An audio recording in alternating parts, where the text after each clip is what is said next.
আসসালামু আলাইকুম। কি অবস্থা সবার? অনেকদিন ধরে কোনো ভিডিও নিয়ে আসা হচ্ছে না, তাই আসলাম একটু আপনাদের সাথে দেখা করার জন্য। আসলে এটা ভিডিও না, এটা সুখবর জানানোর জন্য আসছে আপনাদেরকে। একটা সুখবর, সুখবরটা হচ্ছে আপনারা জানেন, তারপর আমি বলি আপনাদেরকে। এ,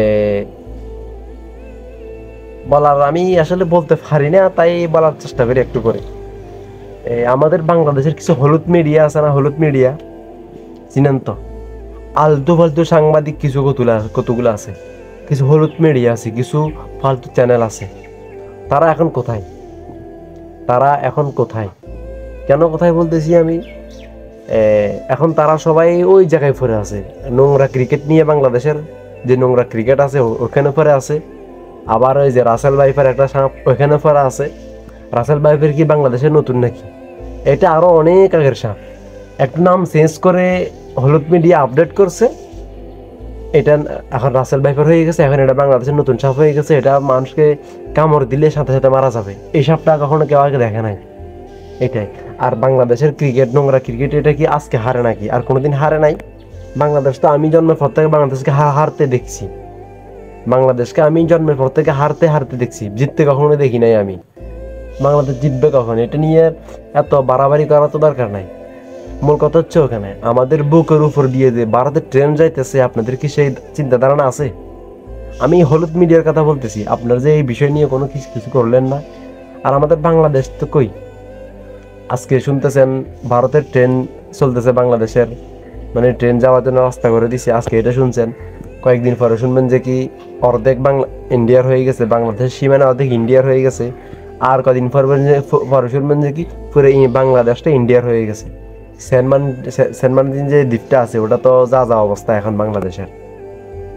ওইটা বাংলাদেশের, সেন্ট মার্টিন বাংলাদেশের, এটা এখন কিন্তু যা যা অবস্থা ওইটা চলে গেছে। আর বাংলাদেশে যেটা আছে আমাদের সন্দ্বীপ, এটাও তো বাংলাদেশের ইয়ে থেকে একটু দ্বীপ, এটা একটা দ্বীপ। কখন শুনবেন এটাও শেষ। ও দেখেন, আমি একটা কথা বলি আপনাদেরকে সবসময়, এখন থেকে বলতেছি, কথাটা মাথায় রাখবেন। ও ফিলিস্তিনিদের মতো আমাদের সেম অবস্থা হবে।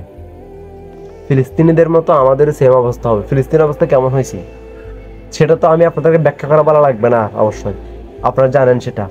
ঠিক আমাদেরও সেম অবস্থা হবে। এই ইন্ডিয়া, এই ভারত, এটা এটা ভালো দেশ? হ্যাঁ, কি বলবো ভাই, আমি আর বুঝতেছি না। এই রাসেল ভাইফারকে সুন্দর করে হলুদ মিডিয়া উপরে তুলে দিয়ে বাংলাদেশের 23শে জুন বাংলাদেশে ট্রেন ঢুকিয়ে দিচ্ছে ইন্ডিয়া।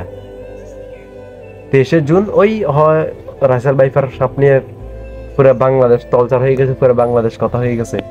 কিন্তু এই ইন্ডিয়া যে ট্রেন ঢুকিয়ে দিছে বাংলাদেশে, বাংলাদেশ সরকার যে ইন্ডিয়াকে ট্রেন চলাচল যাওয়ার জন্য, আমি এটা আরো অনেক আগে শুনছি যে কি ট্রেন যাওয়ার জন্য রাস্তা আবদার করছে ইন্ডিয়ারা, কিন্তু বাংলাদেশ দিবে কি দিবে না সেটা এখন নিশ্চিত ছিলাম না তখন। কিন্তু এখন শুনতেছি ট্রেন ডাইরেক্ট চলে গেছে নাকি। ট্রেন ডাইরেক্ট চলতেছে পদ্মা সেতু, ওই ব্রিজটা দিয়ে ট্রেন চলতেছে। অথচ বাংলাদেশের মানুষ ওখান থেকে যাইতে হলে কত টোল দিতে হয়, কত কিছু করতে হয়, এটা নিয়ে কত চলছে না, কত কিছু। আমি যদি এখন এগুলো নিয়ে বলি, আমার আইডি চলে যাবে, আমার ফেস চলে যাবে, এমনকি আমার জেল হাজত হতে পারে, বুঝছেন? হোক, সমস্যা কোথায় আমার? হোক, প্রতিবাদ করেই যাব, প্রতিবাদ করেই যাব।